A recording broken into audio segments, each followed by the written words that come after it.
Бұл сіз. Сіз шетте тұрып, барлық мүмкіндіктеріңіздің сізден өтіп жатқанын бақылайсыз.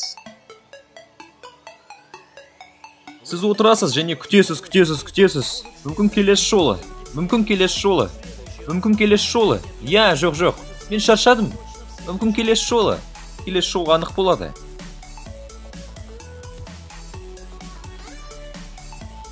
Сосын мен сияқты біреу пайда болады. Жәбірленушінің үстіне секіріп, оны жейтін біреу. Мүмкін келесі жолы, я? Солай ма? Сонда қайсы нағыз арыстан? Қорықпайтын болсаң, өмірің де шексіз болады. Менің сіздердің кез келгеніңізден айырмашылығым, мен еш нәрседен мүлдем қорықпаймын. Мен сәтсіздікке ұшыраудан қорықпаймын, қателесуден қорықпаймын, басқалардың пікірінен қорықпаймын. Менде қорқыныш жоқ. Егер сізде қорқу керек нәрсе болса, ол кедейлік. Ештеңені қалдырмай, түкке тұрғызып өмір сүруден қорық.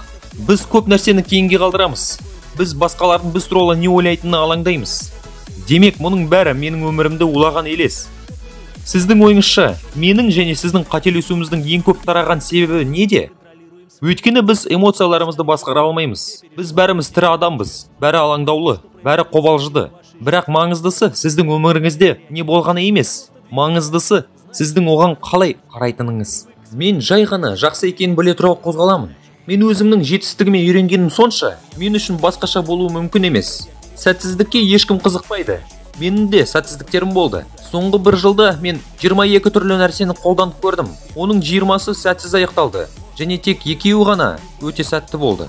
Барлығы тек сәттілікті қалайды. Бірақ сәтсіздіксіз мүмкін емес.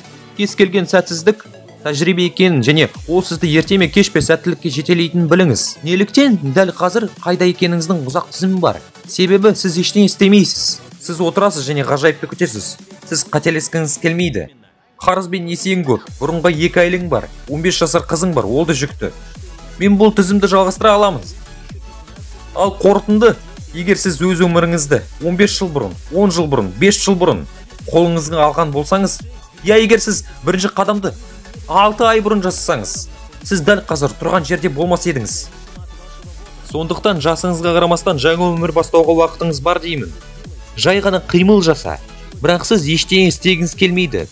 Тез және оңай ақша алғыңыз келеді. Бірақ бұл болмайды. Сіздің мәселеңіз мынада. Сіз 2 жылда $1 миллион алғыңыз келмейді. Сіз күніне $100 алғыңыз келеді.